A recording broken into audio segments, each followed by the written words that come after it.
हमारे यहाँ पर स्टार्ट करें कोई नया chapter, that is the plant kingdom.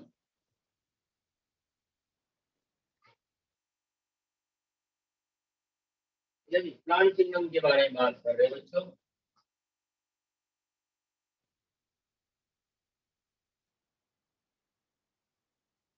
और देखिए, जब हम लोग बात करते हैं बेटा यहाँ पर प्लांट किंगडम के बारे में, तो जब हम लोग प्लांट्स के बारे में बात करते हैं, ठीक है जी, तो हम लोग यहाँ पर देखेंगे कि प्लांट्स की भी डिफरेंट कैटेगरी होती है। प्लांट्स की भी डिफरेंट कैटेगरी होती है और प्लांट्स को भी यहाँ पर कैटेगराइज किया गया है, इनको भी यहाँ पर क्लासिफाई किया गया है। जनरली सबसे पहले जैसे अरिस्टोटल ने बोला था कि प्लांट्स जो होते हैं वो हमारे पास तीन तरीके के हैं, जिसमें हर्ब्स है, श्रब्स है और ट्रीज है। ठीक, लेकिन बहुत सारे प्लांट्स का जिक्र नहीं था, एक्वेटिक प्लांट्स के बारे में इसमें बात नहीं बताई गई थी, सिस्टम जो है रिजेक्ट हो गया था। देन उसके बाद बहुत सारे यहाँ पर क्लासिफिकेशन के सिस्टम आए, अलग अलग लोगों ने दिए। जैसे सबसे पहले हमारे पास आया था artificial system of classification.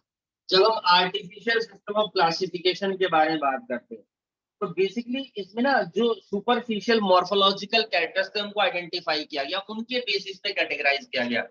Morphological characters होते हैं, फिजिकल अपीयरेंस होती है, लेकिन यहाँ पर कमियां ये थी कि देखो जो मॉर्फोलॉजिकल कैरेक्टर्स होते हैं कई बार वो हैबिचुअल कंडीशन के कारण चेंज भी हो जाते हैं, तो इतना कारगर तरीका नहीं था।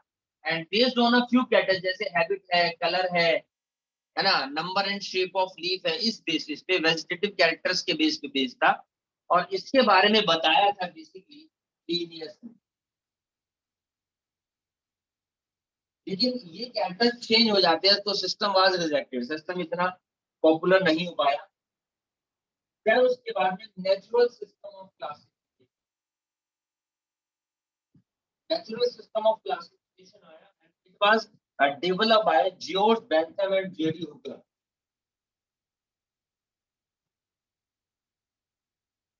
George Bentham and JD Hooker, तो इन्होंने यहाँ पर नेचुरल सिस्टम ऑफ क्लासिफिकेशन दिया और बेसिकली किस चीज के ऊपर बेस्ड था, नेचुरल एफिनिटीज अमंग ऑर्गेनिज्म। यानी जो एक नेचुरल एफिनिटीज है, रिलेशनशिप है ऑर्गेनिजम्स के बीच में, इसके अंदर external as well as internal features भी थे, लाइक एनाटॉमी है, एम्ब्रोलॉजी है, फाइटोकेमिस्ट्री है, जिस बेसिस पे ऑर्गेनिजम्स के बीच में जो एग्जिस्ट कर रहे हैं उनके बीच में सिमिलैरिटी है, डिसमिलैरिटी है, उस बेसिस पे जो यानी चीज अवेलेबल है उसी बेसिस पे नेचुरल सिस्टम ऑफ क्लासिफिकेशन आया। देन उसके बाद आया फाइलोजेनेटिक।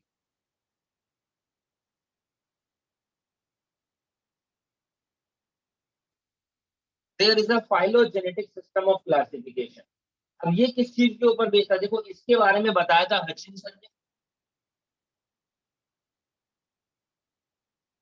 अब नाम से ही पता चल रहा फाइलोजेनेटिक रिलेशनशिप मतलब कि evolutionary relationship basically between the various organism, जो आज प्लांट्स एग्जिस्ट कर रहे हैं और जो पहले जमाने के थे उनके बीच में कहीं ना कोई रिलेशनशिप है। तो ऑर्गेनिज्म जो बिलोंग कर रहे थे सेम टैक्सा से, है ना, सेम टैक्सा वाले प्लांट्स है, सिमिलैरिटीज है थोड़ी बहुत, तो उनके एंसेस्टर कॉमन रहे होंगे, तो इस बेसिस पे हमने क्लासिफाई किया गया।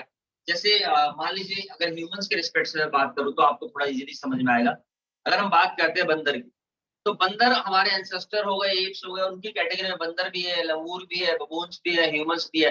अब जो जो आज की डेट में सिमिलैरिटी शेयर कर रहे हैं आपस में थोड़ी बहुत, उनको एक कैटेगरी में रख दिया, जिनके एंसेस्टर रख दिए गए बंदर, एप्स हो। इसी तरीके से प्लांट्स जो सिमिलर प्रॉपर्टी शो कर रहे हैं उनके कॉमन एंसेस्टर, फिर कोई और किसी कैटेगरी वाले प्लांट्स का कोई और एंसेस्टर किसी और प्लांट्स का, तो एंसेस्टर के बेस पे वहां पर कैटेगराइजेशन कर दिया था। लेकिन वही बात, हमारे पास तो डिफरेंट डिफरेंट वैरायटी के प्लांट्स देखने को मिल रहे भैया। देन उसके बाद में आता है न्यूमेरिकल टैक्सोनॉमी।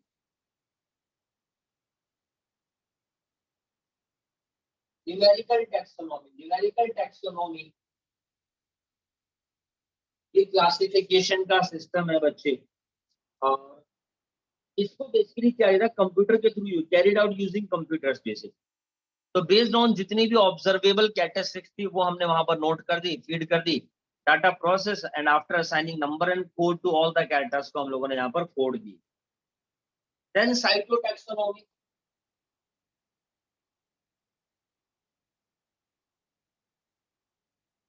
साइटोटैक्सोनॉमी के बारे में बात करते हैं तो ये साइटोलॉजिकल इंफॉर्मेशन के ऊपर बेस्ड था, जहां पर देखो साइटोलॉजिकल इंफॉर्मेशन, सेल के बारे में इंफॉर्मेशन, उन सब चीजों से रिलेटेड था, लेकिन कुछ बेनिफिट भी थे। एक तो क्रोमोसोम नंबर के बारे में पता चला हमारे को इसी मेथड के थ्रू, स्ट्रक्चर के बारे में पता चला, बिहेवियर के बारे में पता चला, और देन उसके बाद में आया कीमोटैक्सोनॉमी। देन है कीमोटैक्सोनॉमी। कीमोटैक्सोनॉमी में क्या किया जाता है, basically based on chemical constituents of plant. कोई भी प्लांट है तो उनके केमिकल कॉन्स्टिट्यूएंट्स होते हैं, तो क्या क्या केमिकल कॉन्स्टिट्यूएंट्स है उस बेसिस पे हम लोगों ने यहाँ पर कैटेगराइज कर दिया। तो बहुत सारे मेथड है क्लासिफिकेशन के, लेकिन सबसे जो मोस्ट पॉपुलर मेथड जो यूज हुआ, जहां पर हम लोगों ने प्लांट्स को कैटेगराइज किया, और प्लांट्स की कैटेगरी को ही हम लोग बोलते हैं यहाँ पर डिवीजन। जैसे एनिमल्स के फाइलम होते हैं तो प्लांट्स के डिवीजन होते हैं, तो there are 5 division of plants. हमारे पास यहाँ पर प्लांट्स को 5 डिवीजन के अंदर कैटेगराइज किया गया बच्चों, जिसमें सबसे पहले आता है हमारे पास मोस्ट पॉपुलर सल्फाइड।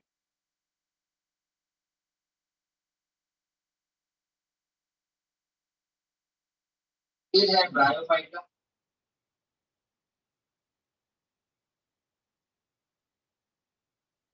एरिडोफाइटा,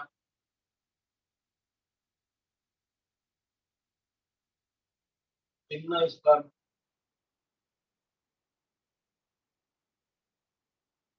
और angiosperm. So there are 5 division of plants। Plants के यहाँ पर हमारे पास बच्चे प्लांट के 5। सबसे पहले हम बात करते हैं बच्चों थैलोफाइटा के बारे में। देखिए, सबसे पहले हम लोग यहाँ पर थैलोफाइटा के बारे में बात करते हैं। तो थैलोफाइटा को ही कॉमनली यहाँ पर एल्गी बोला जाता है।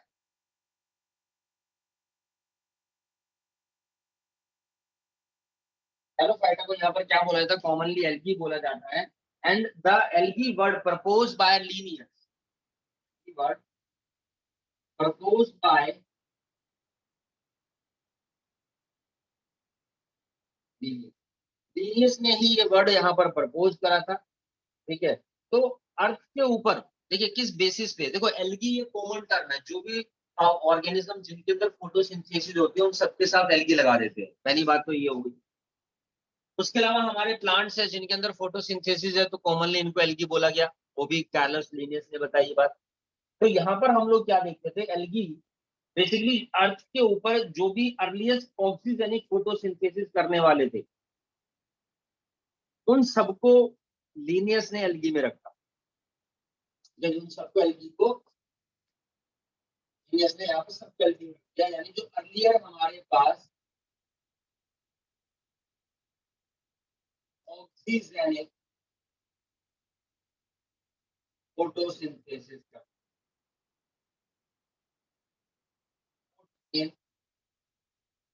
एल्गी, उन सबको एल्गी के अंदर कैटेगराइज कर दिया।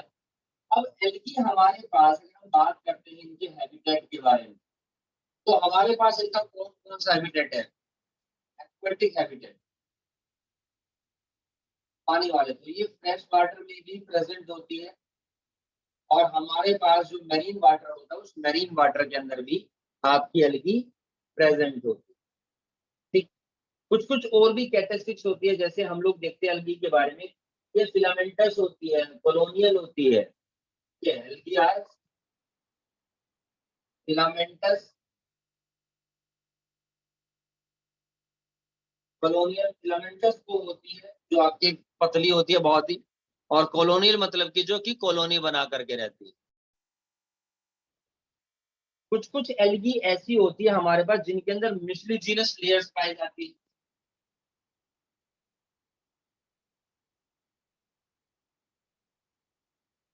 इनके अंदर मिसलिजिनस लेयर्स होती है प्रोटेक्शन के लिए, जिनको प्रोटेक्शन प्रोवाइड करती है वेट इन्वायरमेंट के अंदर। सेल वॉल इनके अंदर प्रेजेंट होती है, और सेल वॉल बनी होती है सेलुलोज प्लस पैक्टिन की। सेल वॉल इनके अंदर प्रेजेंट है जो सेलुलोज पैक्टिन की बनी है, मिसलिजिनस लेयर होती है जो प्रोटेक्शन प्रोवाइड करती है। बॉडी की स्ट्रक्चर कैसी होती है, बॉडी इनके अंदर थैलॉइड स्ट्रक्चर होती है।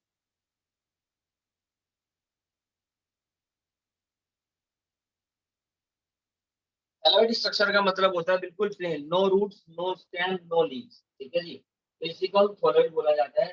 टिश्यू इनके अंदर एब्सेंट होते हैं, टिश्यू नहीं पाए जाते। टिश्यू बेसिकली सबसे पहले ब्रायोफाइटा के अंदर पाए गए थे, तो हमारे पास इनके अंदर टिश्यू एब्सेंट होते हैं। क्वेश्चन भी आ रखा है टिश्यू इसके अंदर प्रेजेंट होते नहीं होते।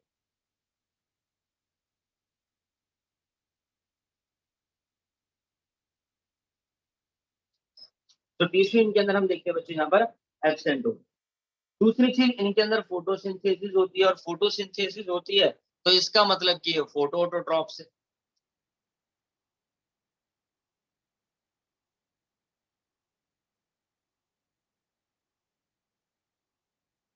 और जब मैं इनको फोटोट्रोट्रॉप्स बोल रहा हूँ तो इनके अंदर इसका मतलब फोटोसिंथेटिक पिगमेंट पाए जाते हैं। इसमें मेरे पास सबसे पहले है क्लोरोफिल ए, जो कि यूनिवर्सल पिगमेंट होता है, और दूसरा है बीटा कैरोटीन। चलिए, इनके अंदर बीटा कैरोटीन होता है जो यहाँ पर प्रेजेंट होते हैं। रिप्रोडक्शन इनके अंदर एसेक्सुअल रिप्रोडक्शन भी होता है और सेक्सुअल रिप्रोडक्शन भी होता है। एसेक्सुअल रिप्रोडक्शन होता है बाइनरी फिजन के थ्रू बच्चे, ठीक है। एसेक्सुअल रिप्रोडक्शन होता है इनके अंदर बाइनरी फिजन के थ्रू। जैसा कि मैंने आपको एलई के अंदर बताया कि तो क्लोरोफिल बेरिंग होती है, तभी तो फोटोसिंथेसिस करती है। क्लोरोफिल बेरिंग है, फोटोसिंथेसिस कर रही है, इसके अंदर क्लोरोफिल ए पाया जाता है और बीटा कैरोटीन यहाँ पर प्रेजेंट होता है। थैलॉइड स्ट्रक्चर होती है, ऑटोट्रॉफिक होती है, मोस्टली एक्वेटिक है। समटाइम्स स्टोन पे, सॉइल पे, वुड वगैरह ये सब भी इनके हैबिटेट होते हैं। आपने देखा होगा कई बार वो हरे रंग की काई सी जम जाती है, बेसिकली ये वही है, नहीं? तो गमलों में, मिट्टी में, वहां पर भी आपका ग्रो कर जाती है। ठीक है, साइज के बारे में बात करते हैं तो इनका जो साइज है,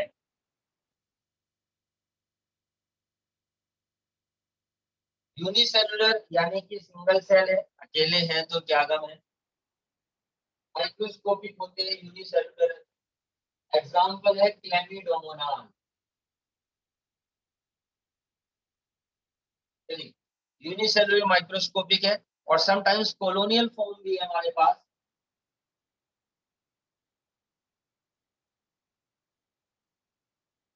that is the ball box, ठीक है। और फिलामेंटस फॉर्म भी हमारे पास इसकी।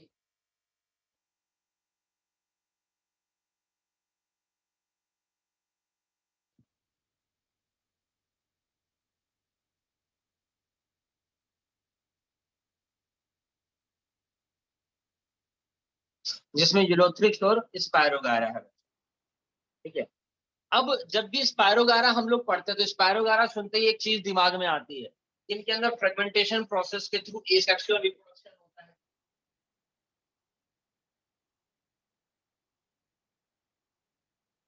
बहुत ही पतली फिलामेंटस, मतलब बहुत ही पतली स्ट्रक्चर यहाँ पर इनके अंदर होती है। अच्छा, कुछ कुछ मेराइन फॉर्म भी है हमारे पास, जैसे कि कैल्प्स, तो फॉर्म मासिव प्लांट बॉडी। यहाँ पर स्पेशल बात है, कैल्प्स मेराइन फॉर्म है।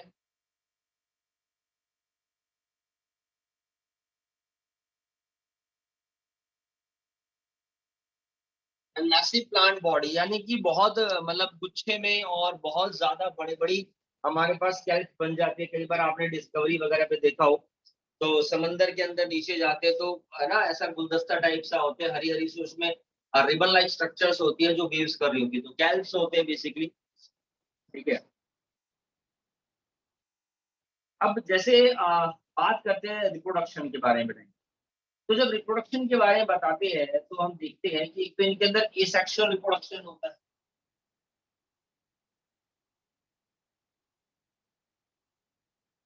और एक तो हमने एग्जांपल पढ़ ही लिया है फ्रेगमेंटेशन का। तो फ्रेगमेंटेशन में कैसे स्पायरोगारा क्या होता है,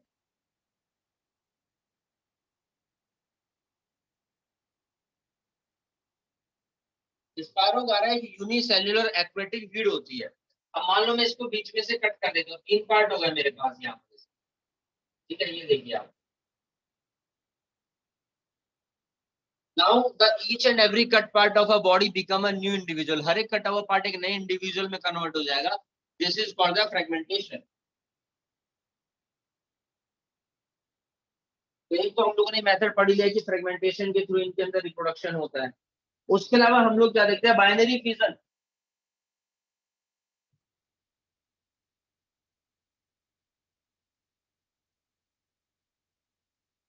दूसरा मेथड अब इसके यहाँ पर क्या होता है, बाइनरी फिजन होता है।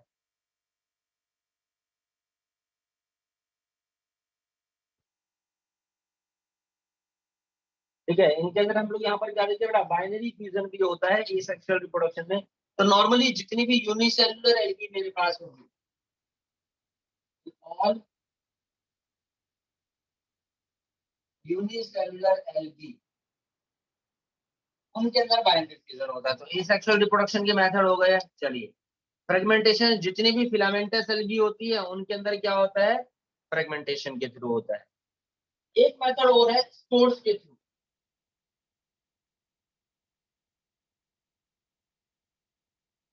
हमारे पास यहाँ पर स्पोर्स होते हैं और ये स्पोर्स एसेक्सुअल स्पोर्स कहलाते हैं बच्चों।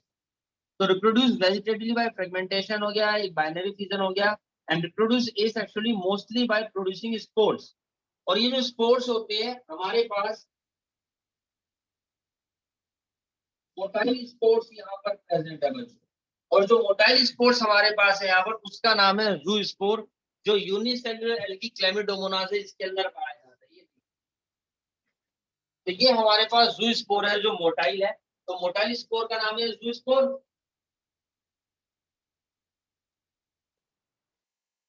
इसके थ्रू क्या होता है, यहाँ पर मोटाइल स्पोर जू स्पोर है, उसके थ्रू इनके अंदर एसेक्सुअल रिप्रोडक्शन होता है।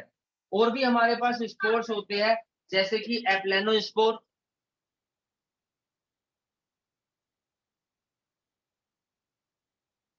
ये वाले हमारे पास कैसे स्पोर होते हैं जी, जो नॉन मोटाइल होते हैं। ठीक, तो हमारे पास डिफरेंट डिफरेंट टाइप के स्पोर्स होते हैं। चलिए, ये तो बात हो गई एसेक्सुअल रिप्रोडक्शन के बारे में। लेकिन जो मेन चीज आती है वो आती है इनके अंदर सेक्सुअल रिप्रोडक्शन से रिलेटेड, कि इनके अंदर सेक्सुअल रिप्रोडक्शन किस तरीके से होता है।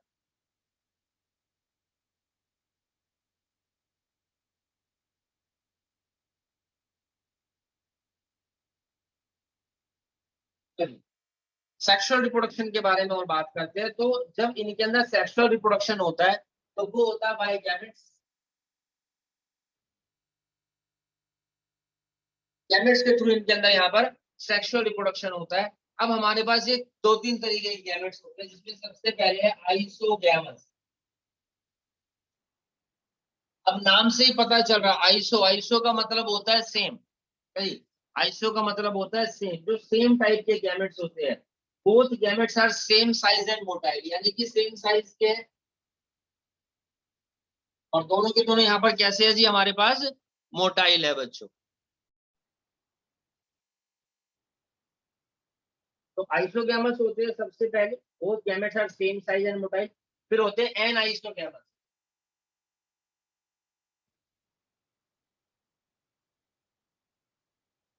जब एन आइसोगैमस के बारे में बात करते हैं तो इसमें दोनों gametes are dissimilar in size but motile. ये डिसिमिलर इन साइज है, एक छोटा एक बड़ा है, लेकिन है दोनों के दोनों मोटाइल। और फिर होता है ओगैमस।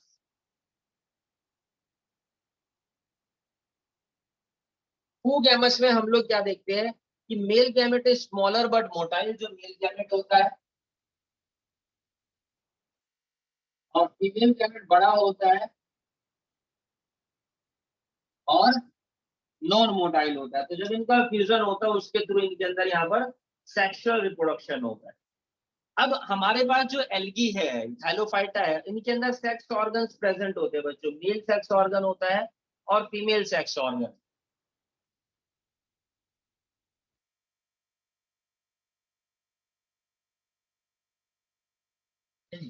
एल्गी के अंदर हम देखते हैं यहाँ पर सेक्स ऑर्गन प्रेजेंट है।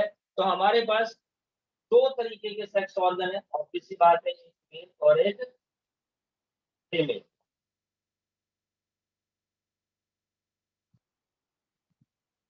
This is the symbol of male and this is the symbol of female. अब जो मेल सेक्स ऑर्गन हमारे पास प्रेजेंट है उसी को बोला जाता है एंथ्रीडियम।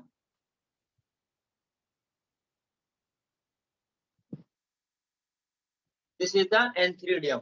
और जो फीमेल सेक्स ऑर्गन है उसको बोला गया है यहाँ पर ओगोनियम।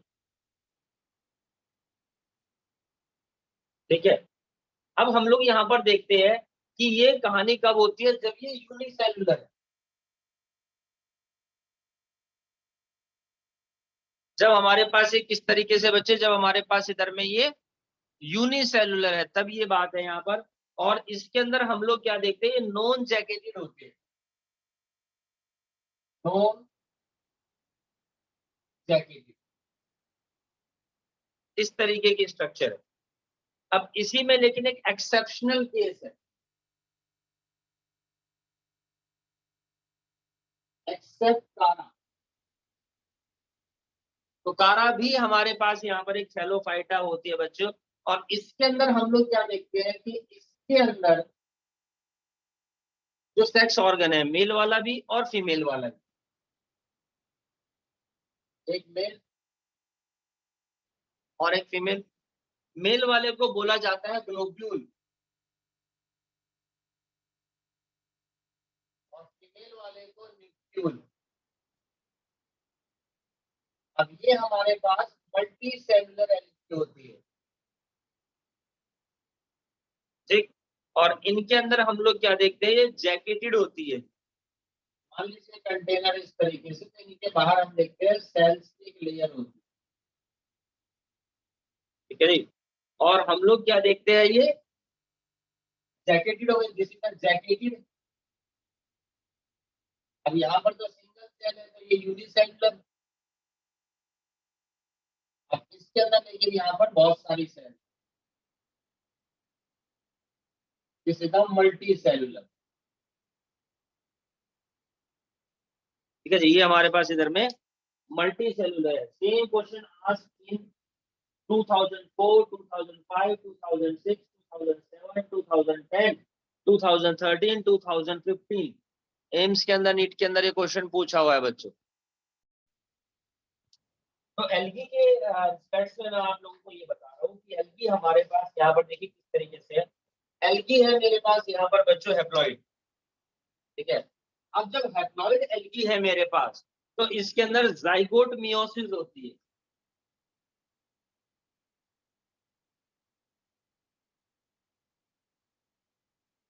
जाइगोट के अंदर मियोसिस होगी। और जब जाइगोट के अंदर मियोसिस होती है, तो जब नई एल्गी आएगी वो भी मेरे पास हैप्लॉन्टिक ही उसकी लाइफ साइकिल होती है, हैप्लॉन्टिक बॉडी होती है हमारे पास।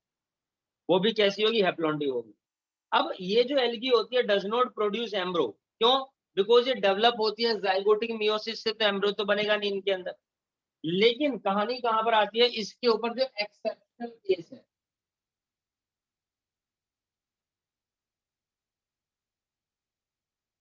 स्टार लगा रहा हूं मैं, जो इसमें एक्सेप्शन केस है, हमारे पास एक एल्गी है brown algae,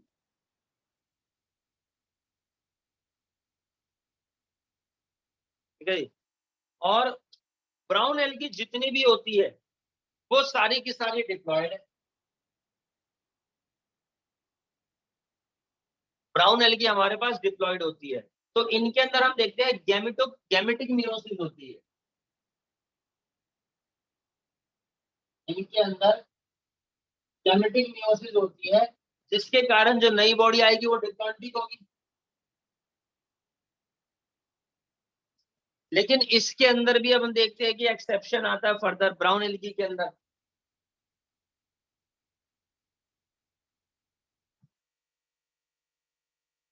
that is the Fucus. अब हमारे पास फ्यूकस ब्राउन एल्गी है, ये डिप्लॉयड है, ठीक है जी। इसके अंदर फ्यूकस का भी हमारे पास क्या है, एक्सेप्शन केस आता है बच्चों। तो this is about the reproduction with respect to the algae. अच्छा, हम बात करते हैं अगर स्पायरोगायरा, तो मैंने इसमें बताया कि मेल गैमेट के अंदर क्या होती है कि एम्यूबॉइड मूवमेंट होती है।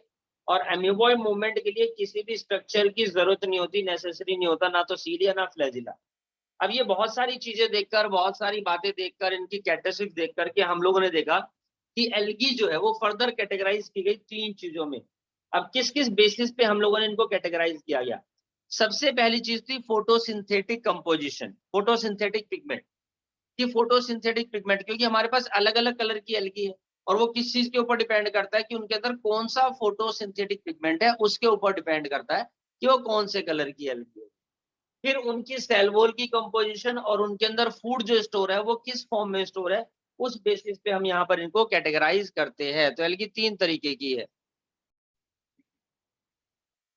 अब हम बात करते हैं बच्चे यहाँ पर एलगी की इंपोर्टेंस के बारे में। देखिए, जब हम एलगी की इंपोर्टेंस के बारे में बात करते हैं तो मैं आपको बता दूं कि अर्थ के ऊपर लगभग 50% CO2 का फिक्सेशन जो है वो इन्हीं के थ्रू होता है। 50% CO2 फिक्सेशन एलगी के थ्रू होता है।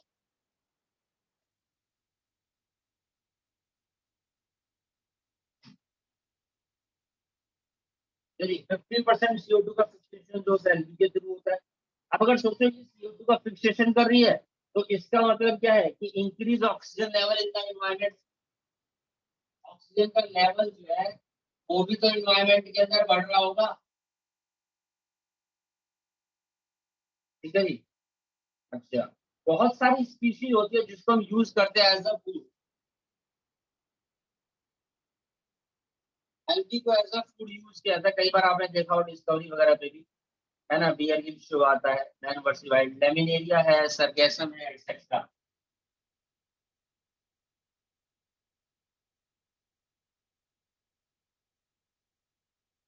आपको ये सब खाना है, बहुत नॉर्मल, आज के डेट में तो ऑनलाइन भी मिलता है। नहीं तो कोई दिक्कत वाली बात। उसके अलावा हम लोग यहाँ पर देखते हैं कुछ और भी हमारे पास कमर्शियल लेवल पर एलगी के प्रोडक्ट्स होते हैं, जैसे कि अगर, पूरा नाम होता है इसका अगर अगर, यानी जीनस भी वही है, स्पीशीज भी वही है। तो सोचो हम लोग यहाँ पर अगर अगर को यूज करते हैं इन टिश्यू कल्चर, तो इसको हम लोग as a nutritive substance use करते हैं टिश्यू कल्चर टेक्निक के अंदर। दूसरी बात, इसको ऑब्टेन कहाँ से किया जाता है? ऑब्टेन फ्रॉम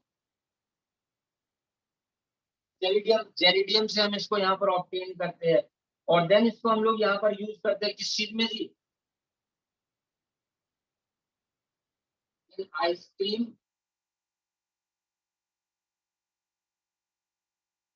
एंड जेली जो होती है उसके अंदर इनको यूज किया जाता है। And also use to culture bacteria.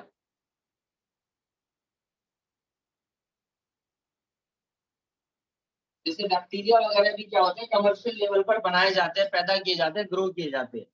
तो उनको ग्रो करने का बेनिफिट ये होता है यहाँ पर कि उनको हम एंटीबायोटिक्स वगैरह पर्पस के लिए यूज करते हैं। अब लैब वगैरह के अंदर या इस तरह की जगह पर बनती है, तो वहां पर हम थोड़ी गंदगी फैलाएंगे। वहां पर तो हम क्या यूज करते हैं भैया? वहां पर हम एलगी ही यूज करते हैं। चलिए, वहां पर एलगी यूज की जाती है। नाउ, और भी हमारे पास कुछ और भी प्रोडक्ट्स है, जैसे कि एल्गीन। एल्गीन को हम लोग ऑब्टेन करते हैं ब्राउन एल्गी से। एल्गीन ऑब्टेन फ्रॉम ब्राउन एल्गी। एल्गीन भी बहुत बड़े लेवल पे, कमर्शियल लेवल पे यूज किया जाता है, और कैराटीन को डिराइव करते हैं रेड एल्गी से।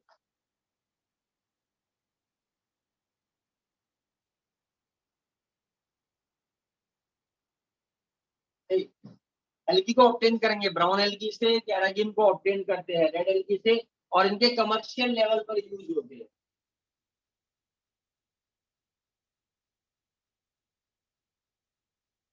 है ना, बहुत सारी टॉफीज है, चॉकलेट्स है। एल्गिन की आइसक्रीम के अंदर भी एल्गिन काफी यूज किया जाता है, तो कमर्शियल लेवल पर इनको यूज करते हैं। बहुत सारे सिरप्स वगैरह भी आते हैं, उनके अंदर भी यूज किया जाता है। और हमारे पास एक और मेन बात है बच्चों, जिनको हम लोग यूज करते हैं as a food supplement. As a food supplement कौन करते हैं? जो स्पेस ट्रेवलर्स होते हैं। बाई स्पेस ट्रेवलर, जो स्पेस में ट्रेवल करते हैं, हमारे जो साइंटिस्ट होते हैं, तो वो यहाँ पर एलगी को as a food supplement use करते हैं। जिसमें क्लोरेला है, स्प्रुलिना बहुत पॉपुलर है। क्लोरेला, स्प्रुलिना, तो ये खाने से क्या होता है, देखो आदमी भले ही पत्ता जरूर हो जाए लेकिन कमजोर नहीं होगा, ठीक है, क्योंकि इनके अंदर भरपूर मात्रा में यहाँ पर प्रोटीन पाया जाता है।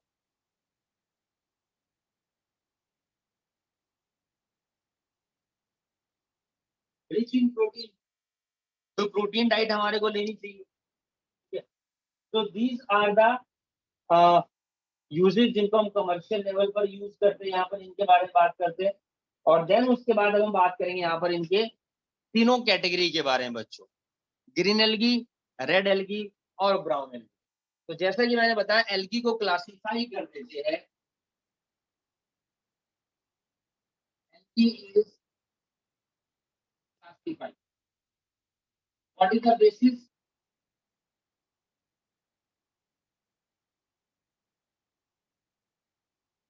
ऑन द बेसिस, सबसे पहला criteria that is the photosynthetic pigment,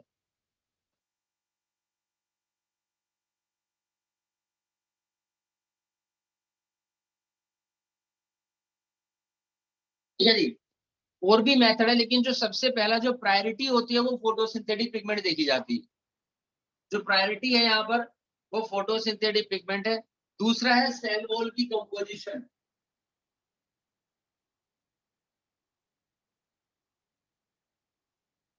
कि सेल वॉल की कंपोजिशन क्या है।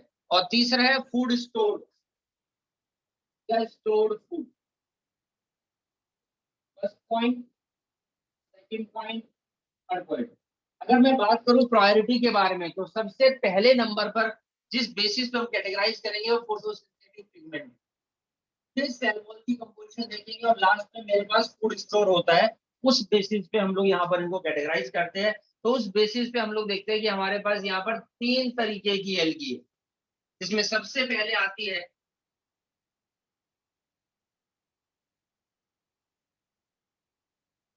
ग्रीन एल्गी यानी कि क्लोरोफाइसी।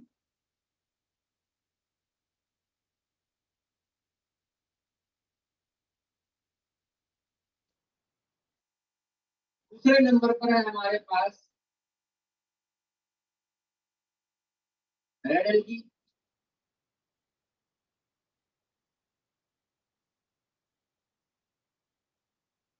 यानी कि रोडोफाइसी।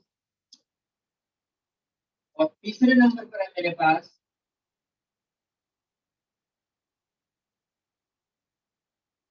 ब्राउन एल्गी,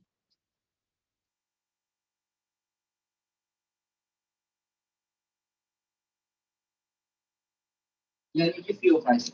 तो इन बेसिस पे हमने यहाँ पर एल्गी को तीन कैटेगरी के अंदर यहाँ पर कैटेगराइज कर दिया गया है, green algae, red algae, brown algae. एक एक करके इनके बारे में बात करते हैं।